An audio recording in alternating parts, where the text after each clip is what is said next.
Pawis na pawis ang mama. Oh my God.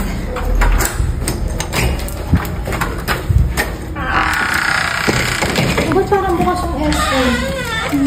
House tour. House tour. Hi guys, welcome to my door. Uy, ang lalak pala ng inyong bahay. Cameraman ko. So maglilipat na ako ngayon sa apartment. Tapos sobrang hirap kasi nga nag-commute lang kami. Yung father ko, nagmotor siya. So ito yung dala niya. Ayan. Tapos kami ni Mama, Mati, ako, nag-train. Tapos, hey! Wag mo ko actually, nasa motor talaga si Mama. Pero, nabigatan siya. Tapos sobrang traffic daw. Kasi nga bitbit niya yung maleta sa motor. Tapos, ayun, nagkita na lang kami sa recto station. And, ayun, galing kami sa Antipolo. Kasi ito yung maleta.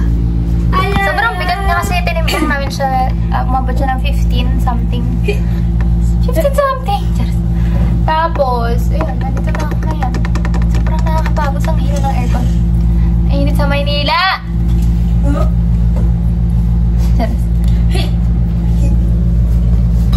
Ang first kong gagawin is bubuksan itong maleta. Bakit? Kasi daw pala damit! Kasi mostly sa bitbit namin, ito yung pinakamaraming damit.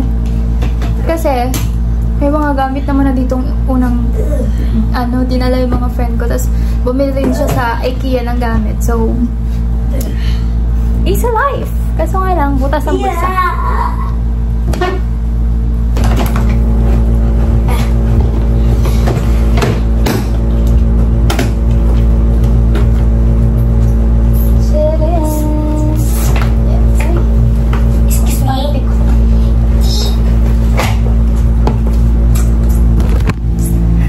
Ayan.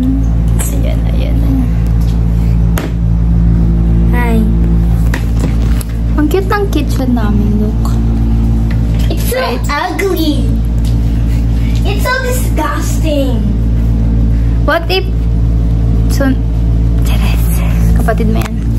So, ayan na siya. Ayan yung kapatid ko. Gusto ko nang palayasin dito. Yo.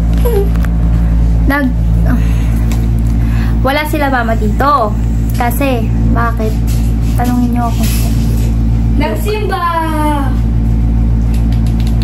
Kasi nagsimba sila sa Quiapo. Yeah. Isa dito, hindi sumama. So, hindi na rin ako sumama para makapagligpit na rin ako ng gamit ko. Tapos, para makapag-me time silang dalawa. Ito yung bed ko. Tapos, nasa harapan ko yung bed ng friend ko. Dalawa lang kami, pero dalawa kasi yung double deck. Nag-request kami na kung sana isang double deck na lang para malawak. Pero sabi nung caretaker, wala daw paglalagyan. So, ayun, hindi na lang namin siya totally pinatanggal kasi pag may friends kami na matutulog dito, ganun, may extra bed naman kami, diba? Para hindi kami siksikan sa isang double deck. Okay din siya.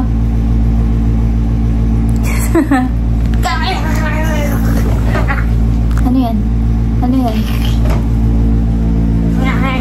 Ang hina ng aircon.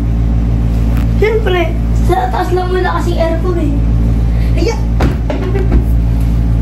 Pero ayun guys. Ayoko sabihin yung guys. Pero napapasabi ako. Kasi ano sasabihin ko? Diba? Ayan na, hindi na ako nakapag-start ligpitin. Puro na ako dal-dal. Diba?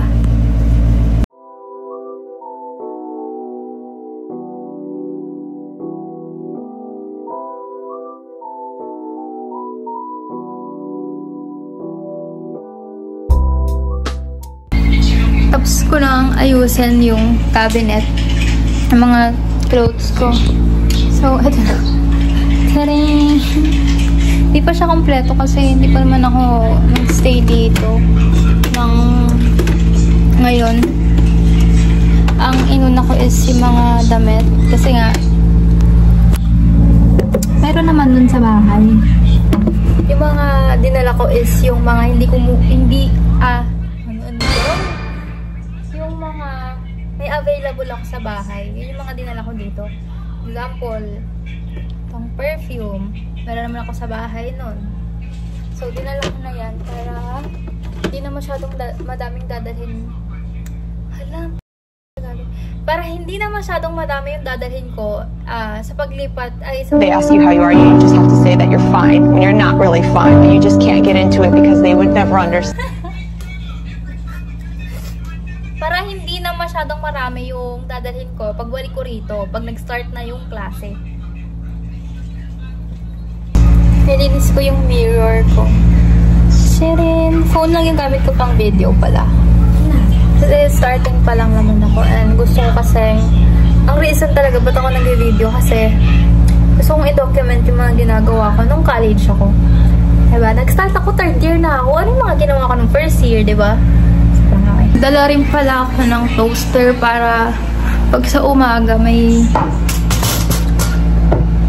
ano kami. May almusal kami. Kahit di naman talaga kami nag-aalmusal. Kasi, gusto ko na magbago ng buhay. Gusto ko na mag-almusal. Kasi, saan ko yan siya ilalagay? Puno na. Ay, sa taas.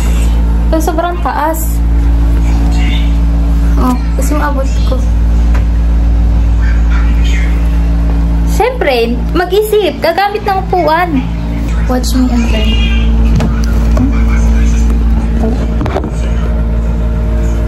Okay na yan. Nakakatiis.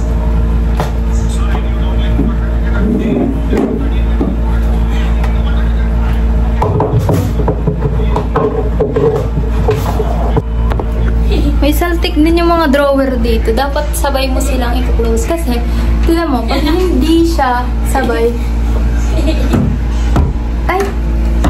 Ako pala yung may saltik. Diba, padala ko na lang yung kay mama yung...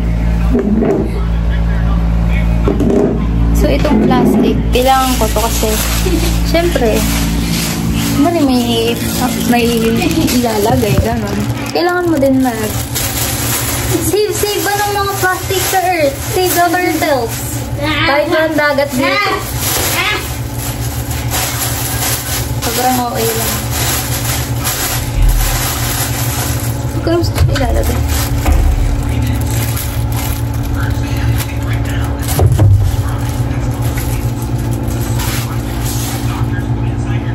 So, may culture kasi kami.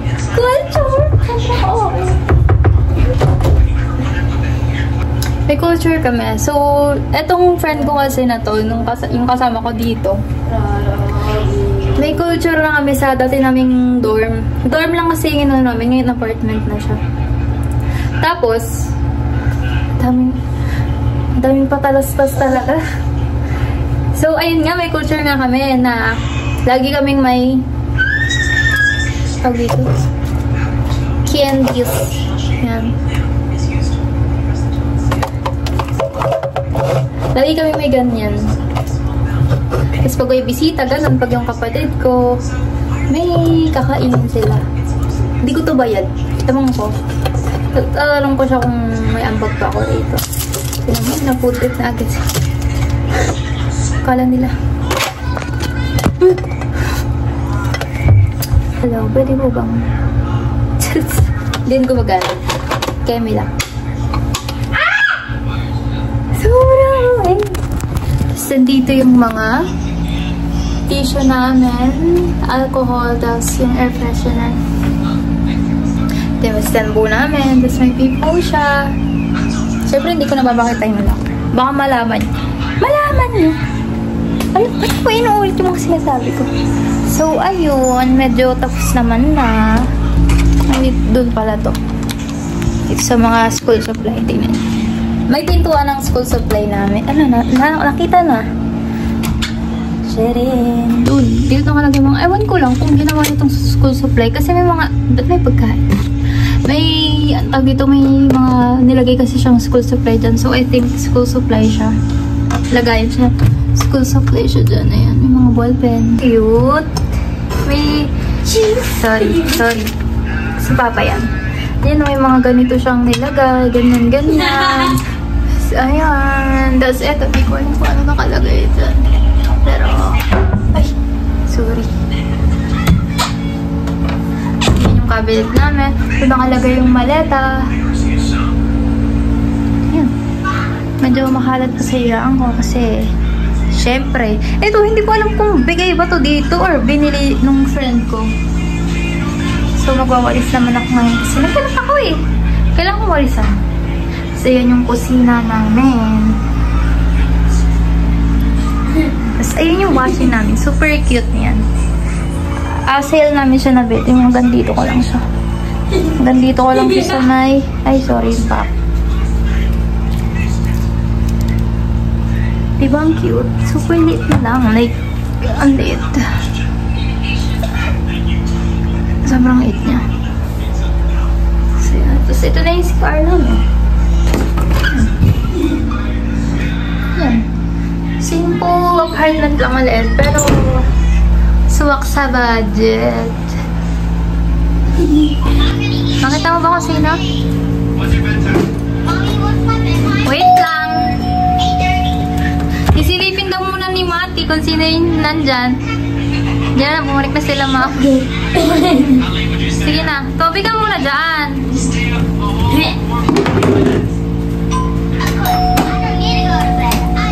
Yung isa pa, yan. Baba yung chinelas dun. Sa may rock. Bumalik na sila from... Where are you from? Where are you from? Ano yan? Sa bahay namin ito. Kasi kami, tatlong ano namin, notice namin. Nag-video ako. Kuha tayo ng plato, guys.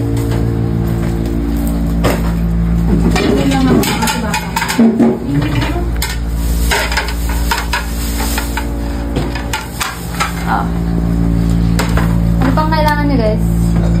Wala tayong tubig pala. Inumin? Wala na. Walang laman. The whole family is here.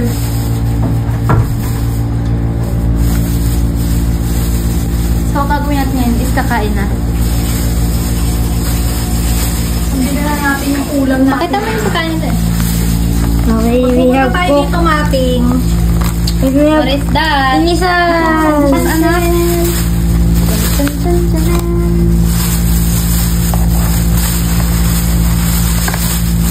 Bakit hindi na lang tayo dun kumain?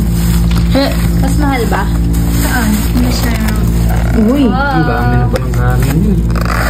And then, beef, itik-law yan. Electric pa. Kaya nakikita yung itik. At hindi ba dikwa, hand wash? Kahit ano dyan? Ito siya naman ako. Okay na kayo. Mateo, magbukas ka na kamay. Magwash siya doon ng hands. Rest na lang talaga problema. Wala siyang pumunta sa rooftop. Hindi mo kaya itong work. May rooftop kasi dito. Tapos, maliit lang naman siya. Eh, dandan na yung papa kasi may mga natutulog na gano'n.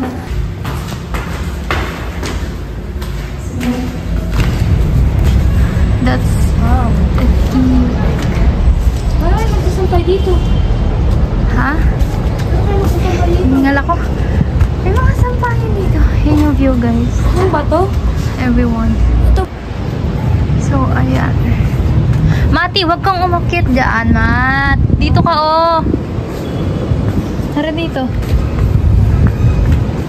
Oh, ito yung sampahan eh. Matalisod ka, matalisod ka.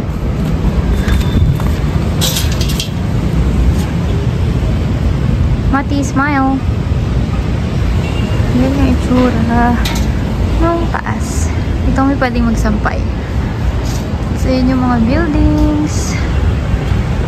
Sa Espanya, ito Grand Espanya ata something yung pangalan. Pagka pagod ka na sa buhay, pahinga ka lang dito. Puro building nga lang. Pero diba, may iba namang tao ang prefer ang building, ang city over countryside places. Ayun, naglipat lang kami ng gamit pero hindi pa talaga ako ngayon mag-stay. So, thank you. Thank you for watching. Yes. Dadadala ko ng mama ko. Nagko-closing ako dito. Bye.